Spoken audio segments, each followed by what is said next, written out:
Judit vagyok, pszichiáter, 77 éves, Budapesten születtem,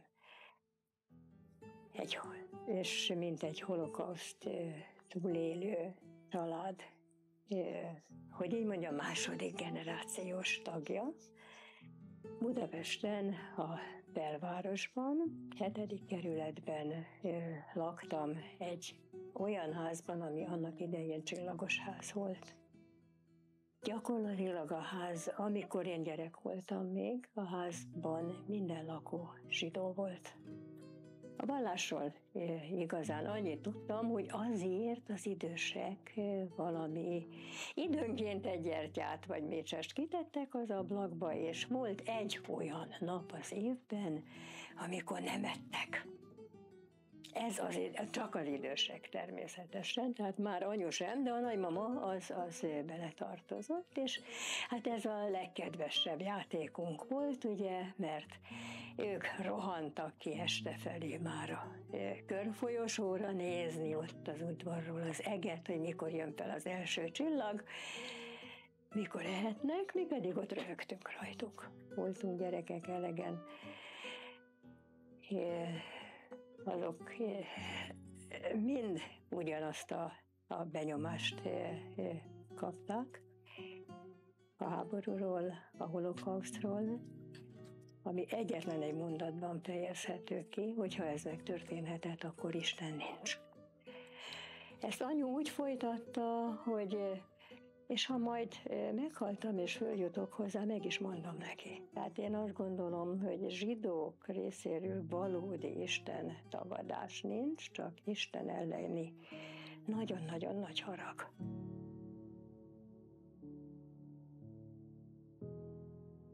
Fiatal felnőttként teljesen odaszánt kommunistaként, fiatal kezdő pszichiáterként. Nem tudom, miből észrevették a kollégák, hogy tök depressziós vagyok.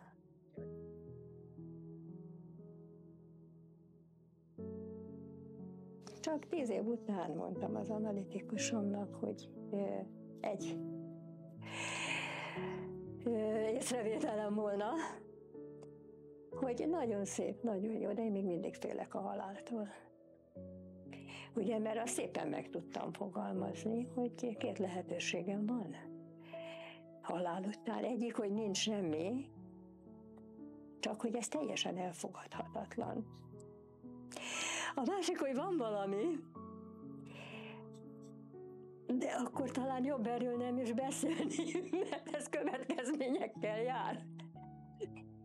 És elkezdtem olvasgatni, minden tenyérjóslástól a agykontroll tanfolyamot is végeztem. Tehát mindent így, ami szellemi lehetőség volt, és elkezdtem egy leltárt csinálni ebből a sok-sok szellemi áramlatból. Én most is azt állítom, hogy Isten szelleme volt, aki rávezetett, hogy 2 irány van. Egyik, ami az hegyre fölvezet, és az a kereszténység, a másik, ami közben mindenféle utak, és ez a New Age. A New Age, amiben rá kell arra döbbennem, hogy én bennem van az Istenség maga. De ugye, ahogy arra rádöbbentem, hogy ha van valami a halál után, akkor azt kellemetlen lehet nekem, tehát arra is rá kellett döbbennem, hogy én nem vagyok maga az Istenség. Én kérem, egy bűnös ember vagyok, és szükségem van valakire. Na, ez még nem jelenti a megváltásra. Gondolni sem lehet, hogy én elfogadjam Jézust, azt a gyanús személyt. Ez még annyit jelentett, hogy jó, akkor nézzünk tovább, keresgéljünk, és így először is arra kellett szó szerint rájönnöm, hogy Isten van. És milyen érdekes, ezt egy könyv bizonyította be a sok könyv közül, ez pedig a Biblia. Tehát egyik este elolvastam az Eszter könyvét. És ez hozta a nagy-nagy megdöbbenést. Mert hogy én a zsidó származású, zsidó házban felnövekedett, aki jó, hogy a vallást nem tartottuk, persze, hallottam azt a szót, hogy Purim.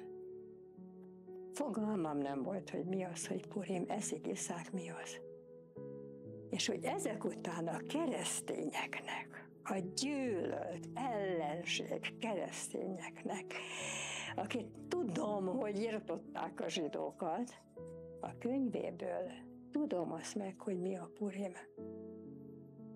Mert ez lehetetlen.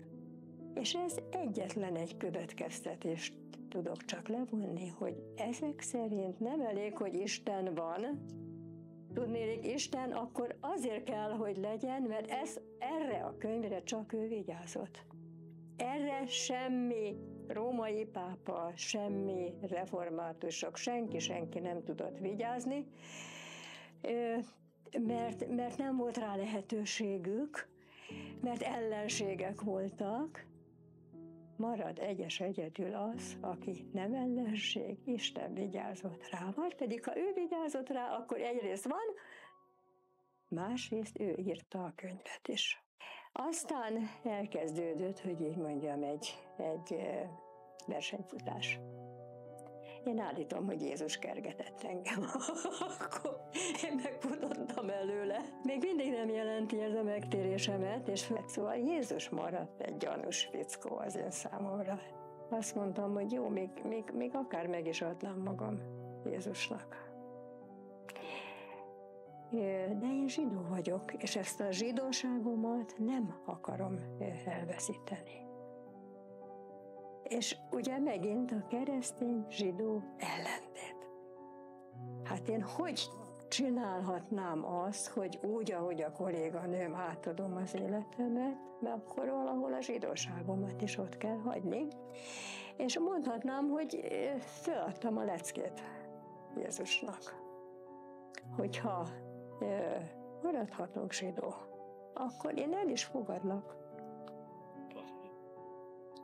És erre jött egy hatalmas nagy válasz. A válasz az volt, hogy volt egy nyakláncom, amit még a nagymamámtól örököltem, mondhatom így.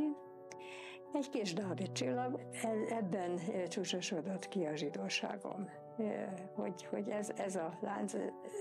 Mondhatnám azt is, hogy amikor elfogadtam a zsidóságomat, mert ez is egy időbe tellett, akkor vettem föl a láncot. És utána hordtam. És aztán egyszer csak jött egy olyan helyzet, hogy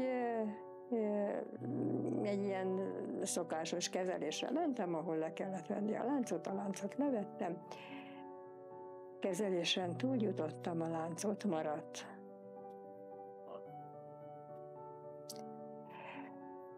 És kiderült, hogy azt onnan valaki elvitte. És akkor jött, hogy na jó, hát akkor most itt van a helyzet. Akkor Jézus, hát én megmaradhatok zsidónak, miközben téged elfogadlak, akkor szerezd vissza a láncot. És másnap a tolvaj visszaszolgáltatta a láncot.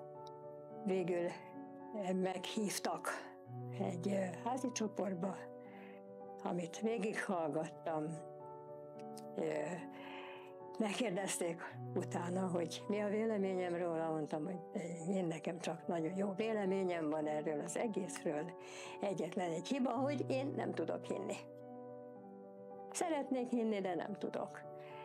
És akkor mondták, hogy hát akkor talán, ha tényleg úgy gondolom, hogy akarom, akkor mondjam el a megtérő imát, és lássuk meg, hogy Isten tesz egy csodát. Elmondtam a megtérő imát, komolyan gondoltam, hogy mert ennek így nincs értelme. És utána megláttam a csodát. Eltűnt a depresszió, eltűnt a halálvágy. Aztán 10 napra későbbre eltűnt a cigaretta az életemből. És azóta ennek most már, ez 91 novemberében volt, azóta azt gondolom, hogy egy másodpercre nem bántam meg azt a döntést. Inkább így mondom, hogy köszönöm Jézusnak, hogy így mondjam, annyit szaladt utánam.